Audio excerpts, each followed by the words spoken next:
Shalom, Romo, Suster, Bro dan Sis yang terkasih dalam Tuhan. Salam sehat, salam sukacita, dan jangan lupa untuk selalu semangat.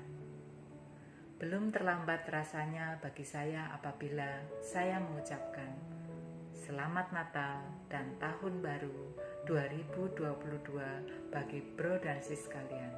Semoga Tuhan selalu memberkati kita semua.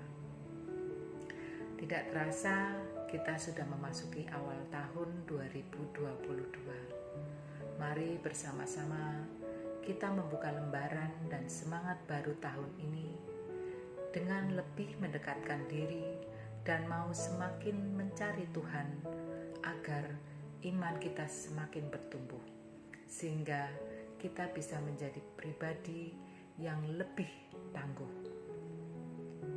Kita berjumpa lagi dalam renungan pembawa sukacita pada hari ini, Selasa 4 Januari 2022 bersama saya, Vivi. Renungan pada hari ini akan saya ambil dari Yesaya bab 55 ayat 1 sampai 13 dan saya beri tema, mengapa kita harus mencari Tuhan? Dalam bacaan ini, Yesaya mengajak kita agar kita tidak menyia-nyiakan waktu dan kesempatan yang ada untuk terus mencari Tuhan. Mencari Tuhan adalah suatu keputusan yang paling tepat dan penting bagi orang yang percaya, terlebih saat kita berada dalam situasi yang sulit. Ketika jalan yang kita tempuh sepertinya selalu salah, tidak ada jalan keluar, sepertinya buntu. Tidak ada jalan lain selain kita harus datang kepada Tuhan dan mencari wajah-Nya. Mencari Tuhan berarti menyadari keterbatasan dan ketidakberdayaan kita. Lalu dengan penuh rendah hati, kita mau datang untuk mencari-Nya. Mencari Tuhan berarti juga berharap dan hanya mengandalkan Dia saja. Mengapa kita harus mencari Tuhan?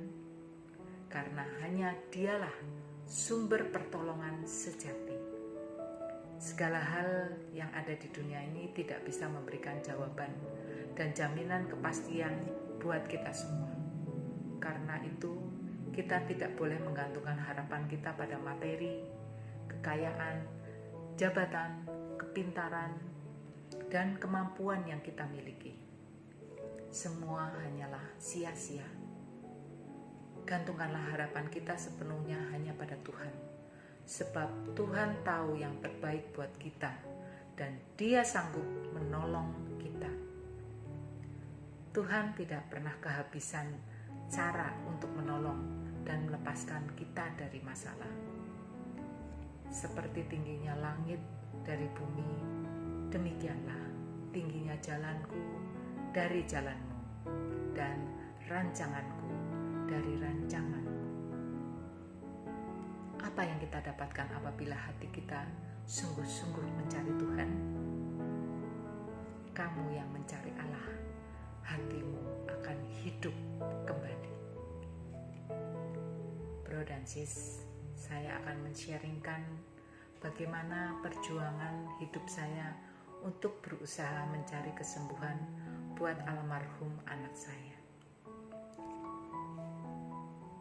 Kakak, nama putri kecil kami yang sangat kami cintai.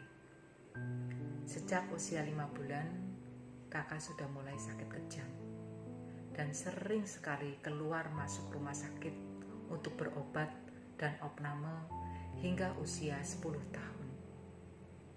Segala cara dan usaha selalu kami tempuh dengan mengandalkan semua kekuatan dan kemampuan yang bisa kami lakukan. Tapi semua usaha dan cara yang kami tempuh tidak pernah mendapatkan hasil dan kesembuhan buat kakak. Para dokter dan profesor pun tidak bisa menemukan penyebab penyakit tersebut, padahal segala cara medis sudah dilakukan. Kami berdua merasa tidak ada jalan lagi. jalan kami seperti buntu. Akhirnya kami hanya bisa berserah dan berpasrah pada kehendak Tuhan. Yang kami lakukan setiap hari hanya bisa menjalani tugas kami menjaga dan merawat kakak dengan kasih dan kesabaran, rutin memberikan obat, serta selalu rajin mengantar kakak kontrol ke dokter. 1 April 2017, kakak kejang lagi, dan kami segera membawa kakak ke Rumah Sakit Elizabeth di Semarang untuk opname dan segera mendapatkan penanganan. Tapi ternyata opname kakak kali ini Tuhan berkehendak lain. Seperti dalam ayat 8 dikatakan, sebab rancanganku bukan rancanganmu, dan jalanmu bukan jalanku. Tanggal 8 April 2017 jam 7 malam, Tuhan menjemput kakak kembali pulang ke pangkuannya. Saat itu kami berdua merasa sangat sedih, dan saya sebagai ibu, hancur hati saya melihat anak perempuan semata wayang saya meninggal di usia yang masih sangat muda. Tetapi Tuhan tahu yang terbaik buat umatnya. Kakak sudah menderita sakit sepanjang hidupnya. Dan menurut penjelasan dokter saat itu, kalaupun kakak masih dibiarkan nafas dengan alat ventilator, semua organ-organ yang ada di dalam badan kakak banyak yang akan rusak karena penyakit dengue shock syndrome yang kakak derita saat itu.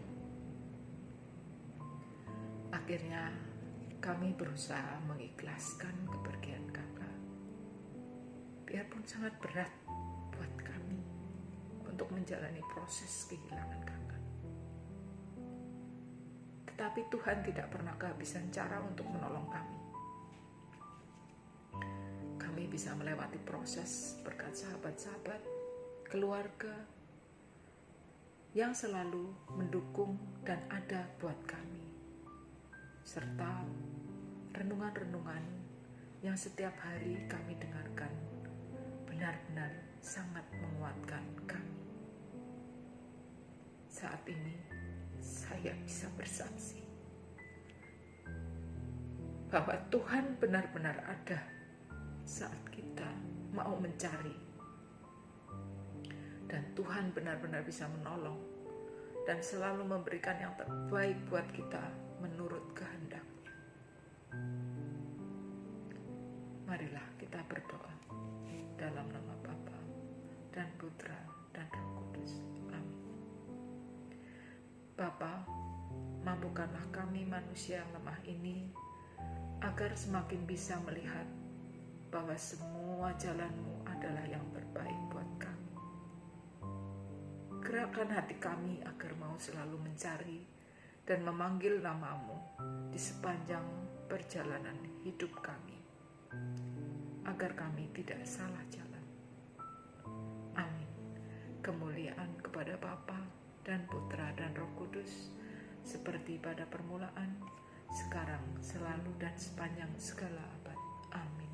Dalam nama Bapa dan Putra dan Roh Kudus. Amin. Terima kasih bro dan sis. Semoga Tuhan selalu memberkati kita semua. Salam sukacita.